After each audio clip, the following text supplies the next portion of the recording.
Ketemu lagi dengan saya Tri Wahyudi. Setelah sesi yang sebelumnya saya mencoba membahas tentang warna, hari ini saya ingin membicarakan perihal warna lagi, karena saya pikir warna ini dapat menjadi satu materi yang sangat penting terkait dengan persoalan nirmana dua dimensi, gitu ya.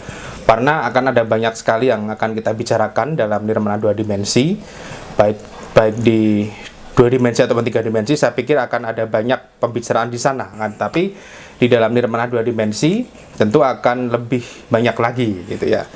Nah, ada satu konsepsi yang terkait dengan pengertian dengan warna yang saya pikir ini sangat menarik sekali akan kita bicarakan, karena juga akan warna juga ternyata berasal dari para ahli, juga ternyata juga merumuskan secara konseptual ataupun secara perspektif dari pemikiran mereka sendiri. Ada beberapa ahli yang ternyata menyepakati terkait dengan apa itu definisi sebuah warna. Oke, tapi sebelumnya saya bicarakan adalah terkait dengan warna dalam pengertiannya secara umum. Secara umum, ada yang mengatakan warna adalah spektrum tertentu yang terdapat di dalam suatu cahaya sempurna yang berwarna putih, gitu ya. Identitas suatu warna ditentukan oleh panjang gelombang cahaya. Panjang gelombang warna yang masih bisa ditangkap mata manusia berkisar antara 380 sampai 780 nanometer. Ilmu tentang warna disebut juga chromatics. Teori warna ternyata juga sudah dikembangkan oleh Alberti pada tahun 1935 dan juga diikuti oleh Leonardo da Vinci pada tahun 1490. Hingga kemudian teori warna mulai mendapat perhatian serius setelah dikembangkan oleh Sir Isaac Newton pada 1704, gitu ya. Pada awalnya teori warna ini dikembangkan dengan warna dasar merah, kuning dan juga biru, seperti yang saya kemukakan sebelumnya yang terkait dengan warna primer, gitu ya, yaitu red, yellow, blue atau RYB kalau dalam bahasa Inggris, atau dalam bahasa Indonesia RYB. Pencampuran warna dari warna dasar tersebut banyak dipakai oleh para pelukis, percetakan, dan juga yang lain-lainnya, gitu ya. Dalam peralatan optis, warna bisa pula berarti interpretasi otak terhadap campuran tiga warna primer cahaya, yaitu warna merah, hijau, dan biru yang digabungkan dalam komposisi tertentu. Misalnya pencampuran 100% merah, 0% hijau, dan 100% biru akan menghasilkan interpretasi warna magenta. Misalkan seperti itu. Dalam seni rupa, warna bisa berarti pantulan tertentu dari cahaya yang dipengaruhi oleh pigmen yang terdapat di suatu permukaan benda, gitu ya. Setiap warna mampu memberikan kesan dan identitas tertentu sesuai kondisi sosial pengamatnya.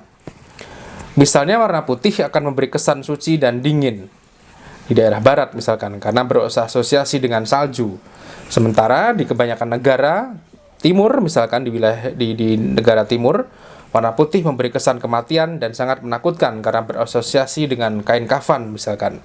Meskipun secara teoritis sebenarnya warna putih bukanlah warna. Nah, itu yang saya sampaikan di sesi sebelumnya. Ya, sekarang saya ingin mencoba menyampaikan pengertian warna menurut para ahli. Dalam teori Sir Isaac Newton, warna adalah spektrum tertentu yang terdapat di dalam suatu cahaya sempurna yang berwarna putih. Itu adalah pendapat teori dari Sir Isaac Newton. Yang kedua adalah seorang ahli yang bernama Albert H. Munsell. Warna adalah elemen penting dalam semua lingkup disiplin seni rupa. Bahkan secara umum, warna merupakan bagian penting dari segala aspek kehidupan manusia, gitu ya. Terus kemudian pendapatnya Henry Dreyfus, warna adalah ilmu bahan, sembarang zat tertentu yang memberikan warna. Warna memegang peran sebagai sarana untuk lebih mempertegas dan memperkuat kesan atau tujuan, dan mempunyai fungsi untuk memperkuat aspek identitas, gitu ya. Dan menurut J. Linschoten dan Dr. Anders Mansur, warna menurut psikologis, warna-warna itu bukanlah suatu gejala yang hanya dapat diamati saja.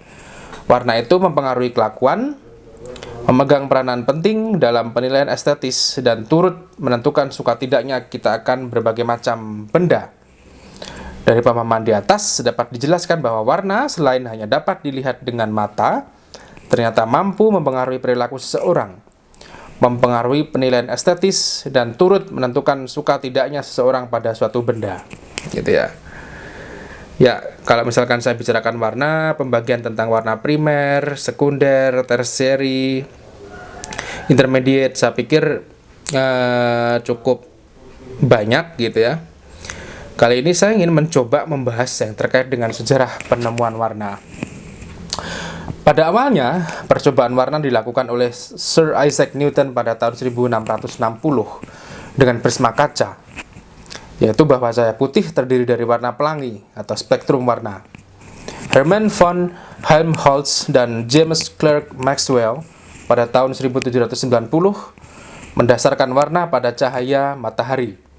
Bertumpu pada hukum-hukum fisika, pada tahun 1810, Johann Wolfgang van Goethe penggolongan warna menjadi dua golongan mengenai warna utama, yaitu warna kuning yang juga berhubungan dengan kecerahan, dan warna biru yang berhubungan dengan kegelapan.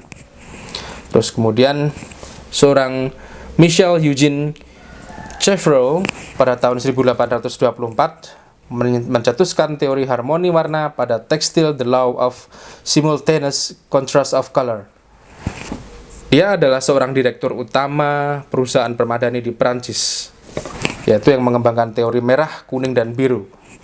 Sir David Brewster pada tahun 1831 mencetuskan teori tentang menyederhanakan warna yang ada di alam menjadi 4 kelompok warna, yaitu warna primer, sekunder, tersier, dan juga netral. Dalam lingkaran warna, seorang Brewster dapat menjelaskan teori kontras warna atau warna komplementer, split komplementer, triad, dan tetrad, gitu ya. Kemudian seorang Ogden Root pada 1879 mengembangkan teori lingkaran warna berdasarkan warna merah, hijau, biru, dan terdapat putih di tengahnya. Sedangkan pada tahun 1898, Albert H. Munsell mulai menggunakan sistemnya pada tahun 1898 dan menerbitkannya dalam A Color Notation pada tahun 1965. Selain itu, ia juga memakai rintisan warna yang dikemukakan oleh ahli fisika berupa lingkaran warna 3 dimensi, yaitu hue, value, dan chroma. Gitu.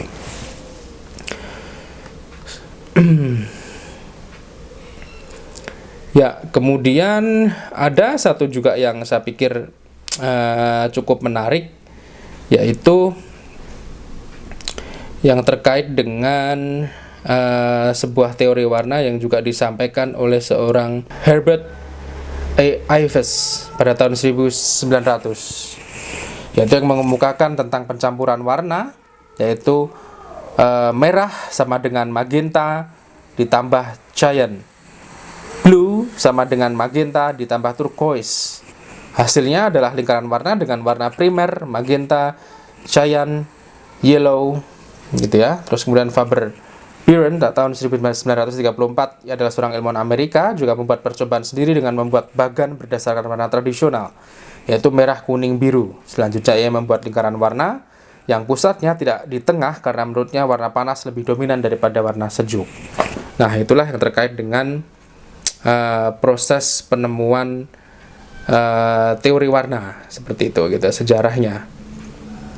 Ya, yang kemudian saya juga ingin membicarakan terkait dengan bagaimana unsur penting agar kita dapat menikmati sebuah warna, gitu ya. Cahaya adalah sumber warna. Cahaya adalah semacam radiasi yang bergerak dengan kecepatan yang sangat tinggi. Cahaya bergerak melalui benda-benda yang tembus pandang seperti kaca atau air, tetapi akan memantul bila terkena padat atau benda padat, kemudian akan memancarkan cahaya itu kembali. Terus kemudian mata adalah media yang dipakai untuk menangkap warna dari sumbernya. Nah, ini adalah sebuah unsur penting ketika seorang dapat menikmati warna, yaitu indera visual penglihatan kita, yaitu yang berupa mata dan juga cahaya.